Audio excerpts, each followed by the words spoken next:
Това е Здравей, България. Здравей, България по Нова телевизия. Едно признание в социалните мрежи, разбълни духовете, признание направено в къщата на Big Brother. Един от участниците, Кирил Рашков, сина на така наречения Ангел Рашков, сина на така наречения цар Киро, казва в разговор с Павел Чернев и рапъра Мишо Шамара: ние сме магазинът, складът, от който почти всеки политик си прави сметка, че трябва да пазарува малко оттам. Без нашите гласове никога не се печелят избори. Това признание и тази реплика провокираха вниманието ни към Ангел, на когото може да кажем сега добро утро от изповедалнята. Ще го включим на къщата. Добро утро. Да. Ангел, тази сутрин ще бъде проведен уникален буродесителен мост между къщата в Нови хан, където живеят съквартирантите от Big Brother 2013 и студийния комплекс на Нова телевизия. Ти ще бъдеш първият събеседник от къщата, избран от водещите на Здравей, България, Ани Цолова и Виктор Николаев.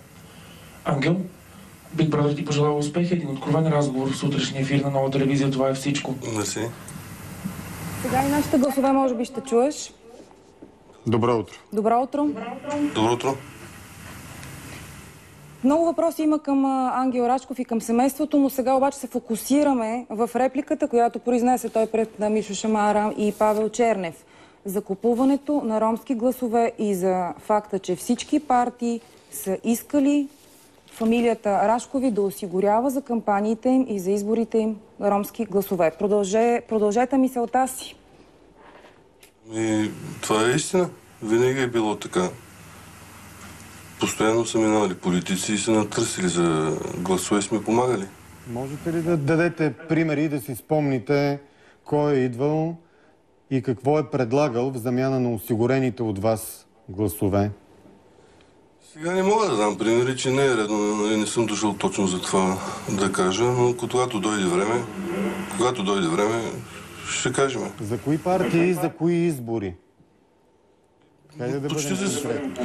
Почти за всички избори от зората на демокрацията. Почти на всички избори. Само на референдума за АЕЦ не са идвали.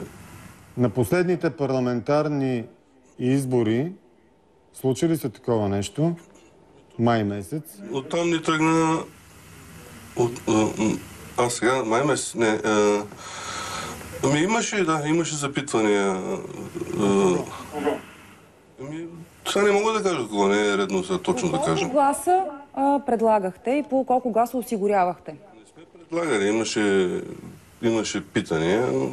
Не сме предлагали, защото закона взе да влиза в сила вече. Законът, който беше променен, за да се криминализира и продажбата на глас. Именно, но преди да влезе в сила този закон, по колко гласа осигурявахте на партиите, чието имена ще споменете, когато му дойде времето? Осигурявахме доста гласове, но от 3-4 години насам аз поведох кампания против купуването на тези гласове, защото те доста излъгаха, даваха обещания. Какво ви обещаваха? Много неща обещаваха. Обещаваха подобрение на ромския живот, много неща обещаваха за инфраструктурата, за подобрение в техния живот, за повече помощи. На вас политиците какво ви обещаваха и даваха? Лично на нас ли? Поможе. И на нас не обещаваха много неща, но не се държаха на думата. Все пак трябва да влезем в някаква конкретика от предишните, не тези последните, а предишните избори парламентарни. Започнахте едно изречение, оттам ни започнаха. Какво, проблеми ли са ви започнали от тогава? Да, започнаха проблемите ни от тогава, защото... Точното събитие тогава се случиха с нас от 23 септември. Един месец беше кампания преди това, от 22 август. Поискахме сами да участваме вече в политиката. Поискахме да не ги подкрепяме, да не ги дотираме. Господин Рашков, може ли да влезете в конкретика, защото вие казвате всички политически партии от изключително много години насам, но не споменавате никакво име. Поне партия, поне някаква абревиатура споменете. Редно, когато дойде време, ще споменеме. В този момент не е. То дойде времето, защото в момента се коментира тази реплика изключително много. ГЕРБ и БСП предлагали ли, търсили сте ви услугите от този склад и своеобразен магазин? Споменах доста партии. Сега точно имена няма да конкретизирам. Когато дойде времето... Атака сте казали, това на записа се чува. Пещера, кой от структурата в Пещера какво искаше? Сега точно помня партията, ама човека, който точно не го помня. И каква беше неговата идея? Колко гласа искаше? Колкото му дадеш, е достатъчно. Колко най-много гласове давахте на политическа партия през годините? Айде така общо ще ги задаваме въпросите. По колко глас сте осигурявали и дадете, например, с обръщане на вод в вашия регион? Гласове. Обръщали сме кметски...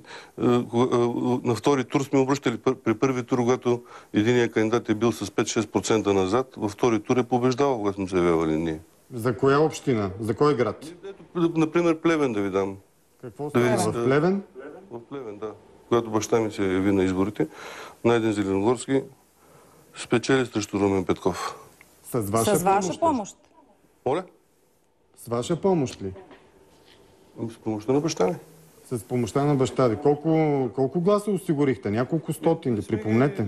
Доста гласове. Значи 95% от гласовете на ромите. Може би. В Плевен. На последните избори. Пример Плевен, и много други градове иска. Сега не искам да ги замесвам, защото нямам правото без тяхно разрешение. Търсили не само от региона, където живеете, от цяла България. Добре, кажете най-голямото количество гласове, които сте осигурили. Доста сега. Не искам да влизам точно в конкретика. Доста гласове. Колко пари получавахте на осигурен глас? Моля? Колко пари ви даваха политическите партии за всеки осигурен глас? Не сте не давали пари, имали сме други договорки. Сега точно пари не сме от тези, дето взимаме по 50 по 100 лева на глас. Защото това е взаимен процес. Те са лошите и искат да купуват ромски гласове, но вие участвате в този процес. По-силно не ви чувам. Какви договорки сте имали? Защото това е взаимен процес. Договорки, значи за... Айде, приемете го лоби. Лобиране, приемете го като лоби в интерес на малцинствата. Покриваха ли ви политически партии за неплащане на данъци, например? По-силно не ви чувам. Покриваха ли ви политически партии за неплащане на данъци, например? Покриваха ли ви политически партии за производство на нелегален алкохол? Не мога да кажа, че покриваха, ама и не натискаха. Не ви закачиха, след като са получили от вас помощ по време на избори, така ли? Никой не закачаше. Никой. Живеехме много добре. И за алкохола нелегалния, и за неплащането на данъците. Това ли наричате живеехме много добре? Не може да го кажем неплащане на данъци. Така е тръгнала мълвата. Данъци си плащахме, просто не сме уточнили каква трябва да бъде сумата. Мисля, че всеки, когато си плаща данъци, иска да знае точно за какво ги плаща. Да, то е ясно. То няма въпрос. Не, както и да не е въпрос на уточнение. Сигурен ли сте, абсолютно ли сте сигурен, че политически партии са всъщност хората, които са ви търсили, или това е възможно да са някакви хора, които само се представят за такива, за да ви подлъжат и вие да си мислите, че имате уговорка с една или друга партия, пък въобще да не е така? 100% и категорично са натърсили. Това е обществена тайна. Всеки го знае. Понеже няма конкретика и може някой да отида и да се представи. Аз мога да кажа, че съм от една партия и от нейно име купувам... И хората от селото знаят, че са идвали в нашия дом. Добре, кои хора са идвали при вас? Партийни лидери са влизали във вашия дом, така ли? Да, лидери са идвали на рождения ден на баща ми, са идвали, са ставали, са играли с него. Лидери. И такива, които и в момента са на политическия небосклон ли? Това няма да го уточня, когато дойде време с конкретни неща, ще го говорим. Кога ще дойде това време? Какво имате предвид? Някакъв... Да, кажете, кога ще дойде това време?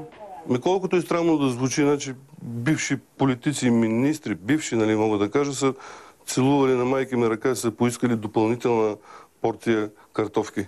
Това може да е от уважение към храната, която приготвя, и към вашата майка, да няма общо с... Може ли още една порция допълнителни картофки? Значи вкусни картофи прави майка ви, това го разбираме. По-сериозният въпрос обаче е дали наистина политици са ви осигурявали живота на ръба на закона или отвъд закона. Това не може да го кажем, дали важно това не са на закачали. Не е честно, нали, да го говоря това, но след като се случи това с нас и са нас забравили, не е честно от тяхна страна. Ние да сме помагали пък. Хора от БСП и от ГЕРБ, от ДПС, от други големи партии за Атака споменахте структура в Пещера. потвърждавате ли, че тези изброени партии чрез свои представители са искали помощ за изборите от вас, чрез осигуряване на гласове? В момента няма да нападам нито една партия, че не е честно, нали? Трябва... Не е честно да се купуват гласове, то даже е незаконно. Така, не че е честно, няма нужда разбира се, пазите... Не е честно, да, но трябва да бъдем по-точни, нали, да дадем пример, че не бива да се прави. Борите, нали, че сте повели борба срещу купуването на гласове. Тя ще бъде ефективна, ако се посочи по-конкретно за какво става въпрос. Така ще ги изобличите. Как се води иначе борба, като не се казва нищо? Вие знаете, че всички партии купуват гласове. Това не е от вчера, днеска. Всички го знаят това. Искаме да знаем конкретно, а не говори се, че някой каза...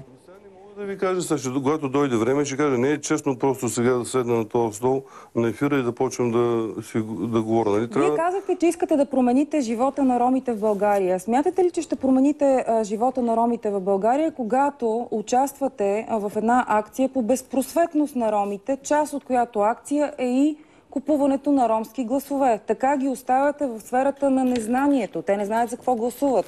Чакат някой да им каже за какво гласуват. Как точно ще се промени живота на ромите и какво очаквате да стане? Не ви разбрах добре, повторете пак, ако обичате. Моля? Пак повторете леко по-силно. Когато предлагате ромски гласове, не смятате ли, че пречите на ромите да се интегрират и да заживеят по-добре? Значи не може да кажете, че предлагаме ромски гласове. Осигурявали сте ли, сам го говорите? Как ще предлагаме ромски гласове? Осигурявали сте ромски гласове на политически партии, нали това говорите? Кой не е осигурявал гласове за някоя друга партия? Това е нещо нормално. Нали? Подкрепяне са, не точно продаване. Това е нормално. Всеки един е осигурявал и е помагал. Кой всеки един?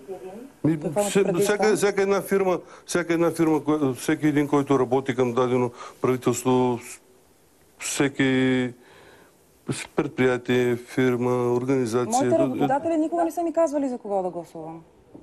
Вашите не са ви казвали, ама на други му са казвали. И смятате, че това е нормално? Моля? И смятате, че това е нормално? Не е нормално. Всеки трябва да има правото на свободен вод, на свободно решение. Ангел, ако прокуратурата се самосезира и прояви интерес, ще дадете ли конкретни показания с точните имена на партиите, които визирате, с представителите, които са ви търсили? Защото според наказателния кодекс организирането на купуване на гласове